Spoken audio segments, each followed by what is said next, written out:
ఇదే నా పల్లెటూరు, ఇదే నా తల్లిగారు.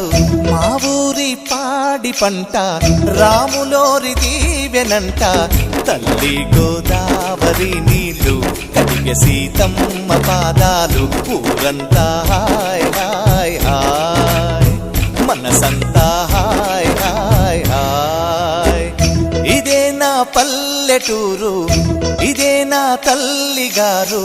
మా ఊరి పాడి పంట రాములోరి దీవెనంట.